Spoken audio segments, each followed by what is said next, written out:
আমরা জাতীয় নাগরিক পার্টির মাদারীপুর জেলার পক্ষ থেকে একটা মতবিনিময় সভার আয়োজন করছিলাম। সেইখানে অনুষ্ঠান চলাকালীন সময়ে প্রায় পূর্ব মুহূর্তে আমার বৈষম্যবিরোধী ছাত্র আন্দোলন সদস্য সচিব, যিনি জুলাই গণ অভ্যুত্থানের একজন সামনের সারির যোদ্ধা, উনি উপস্থিত ছিলেন, আয়োজন করতেছিলেন। তো সেই সময়ে সন্ত্রাসীরা যারা আমাদের ভিতরে ঢুকছে এতদিনে আস্তে আস্তে করে, এই সন্ত্রাসীগুলা পূর্ব পরিকল্পনা কইরা এই লোকগুলা আমাদের আজকে এই রক্তাক্ত জখম ঘটাইছে। আমার সদস্য সচিব মাসুম বিল্লার ধারালো স্যান্দা রান্দা দিয়া কোপাইছে, আতুর দিয়া পিটাইছে। আমরা পূর্ব থেকে এটা অনুধাবন করতেছিলাম, তাদেরকে অবজার্ভ রাখছিলাম যে এই লোকগুলা আসলে আওয়ামী লীগের বড় এজেন্ডা নিয়ে আমাদের মাঝে ঢুকছে। আমাদের মাঝে ঢুকে আমাদের কাউকে এরা বাঁচতে দেবে না, এরা একটা কিলিং মিশন নিয়ে নামছে। আমরা এর দিনটা জানানোর কোনো ভাষা নাই। আমরা চাই এটা দ্রুত একটা ব্যবস্থা এই অন্তর্বর্তীকালীন সরকার, এই পুলিশ প্রশাসন তারা নিবে, অন্যথা আমাদের এই জুলাই যোদ্ধাদের কাউকে বাঁচতে দেবে না। এরা কিলিং মিশন নিয়ে, আওয়ামী লীগের এজেন্ডা নিয়ে এরা আমাদের হত্যা করার পরিকল্পনা নিয়ে মাঠে নামছে। আমাদের প্রত্যক্ষভাবে উপস্থিত ছিল আমার সিনিয়র যুগ্ম আহ্বায়ক বৈষম্যবিরোধী ছাত্র আন্দোলনের, উনি বলবে যে কে কে ছিল উপস্থিত। যাই হোক, আজকে আমরা চাচ্ছি এই সন্ত্রাসীদের চিহ্নিত করে দ্রুত আইনের আওতায় নিয়ে আসার জন্য, এবং এর পিছনে কোন আওয়ামী লীগের এজেন্ডা তারা বাস্তবায়ন করার জন্য নামছে এটা খতিয়ে দেখার জন্য আইন শৃঙ্খলা বাহিনীর প্রতি উদ্যত আহ্বান জানাচ্ছি। আকাশ মাতুব্বর, বৈষম্যবিরোধী ছাত্র আন্দোলন জেলা মাদারীপুরের সিনিয়র যুগ্ম আহ্বায়ক মাদারীপুর। আজকে আমাদের এনসিপি কর্তৃক আয়োজিত কর্মী সভার একটা অনুষ্ঠানে আয়োজন করা হয়েছিল।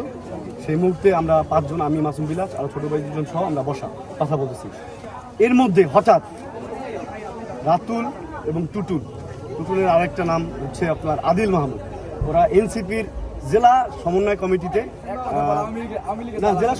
জেলা সমন্বয় কমিটিতে তারা বর্তমানে পদধারী নেতা।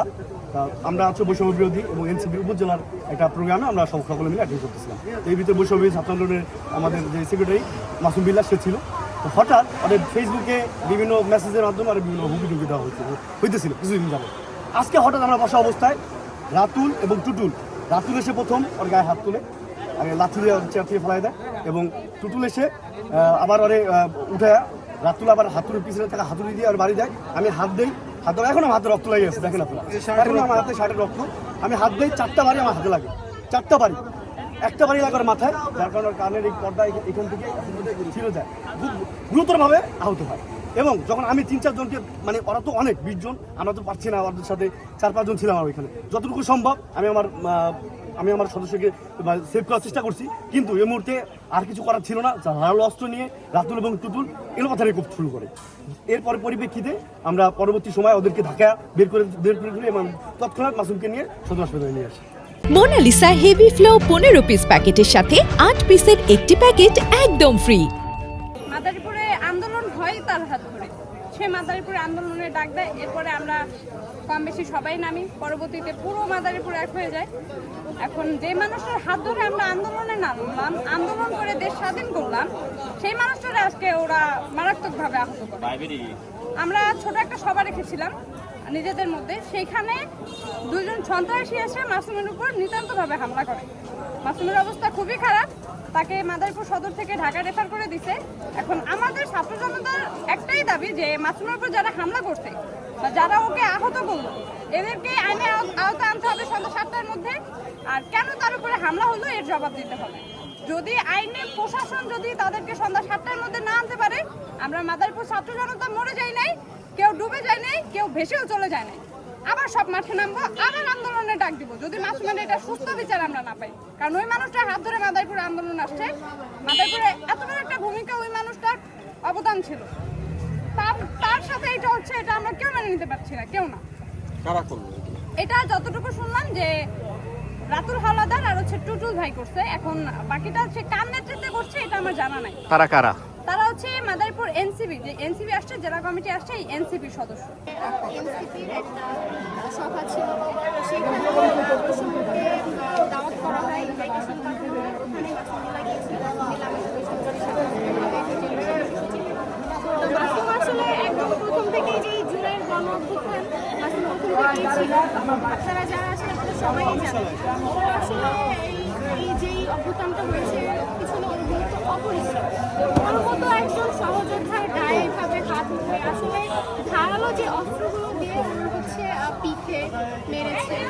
সবগুলো দাগ স্পষ্ট বোঝা যাচ্ছে।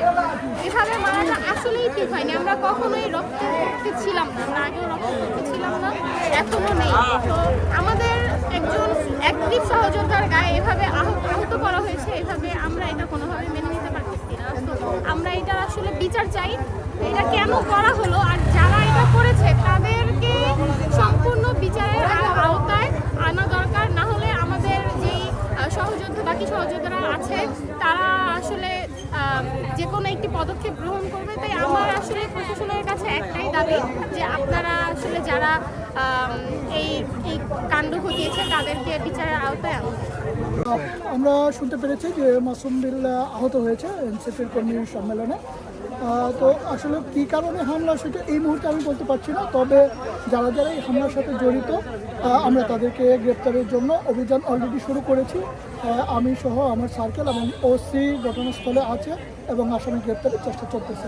আমরা প্রত্যাশা করি যে এই ঘটনার সাথে যারা যারা জড়িত প্রত্যেককে আমরা অ্যারেস্ট করতে পারবো এবং আইনের আওতায় নিয়ে আসতে পারবো। কারা কিভাবে করলো এটা কি শুনতে পাচ্ছেন? না, এই মুহূর্তে আমার কাছে কারা করলো এবং কীভাবে করলো এইটা এই মুহূর্তে জানা সম্ভব হয়নি, তবে আমরা কিছু নাম পেয়েছি এবং সে অনুযায়ী আমরা তদন্ত অব্যাহত রয়েছে এবং তাদেরকে তাদেরকে গ্রেপ্তারের জন্য আমরা অভিযান করছি। না, এই মুহূর্তে আসলে আমার পক্ষে বলা সম্ভব না কারা করছে কিভাবে করছে। আমরা নামগুলো পেয়েছি, শুধুমাত্র আমরা সেই নাম অনুযায়ী তালিকা অনুযায়ী কাজ করছি এবং তাদেরকে অ্যারেস্ট করতে পারলে আমরা আসলে অ্যাকচুয়াল ঘটনা জানতে পারবো, অথবা মাসুম বিল্লাহর সাথে যারা ছিল তাদের সাথে কথা বললেও হয়তো বা সিনারিওটা জানতে পারবো। কিন্তু এই মুহূর্তে আসলে অ্যাকচুয়াল সিনারিওটা আমার কাছে নাই, তবে আমরা চেষ্টা করবো যে রহস্য উদ্ঘাটন এবং এর সাথে জড়িতদের গ্রেপ্তার করতে।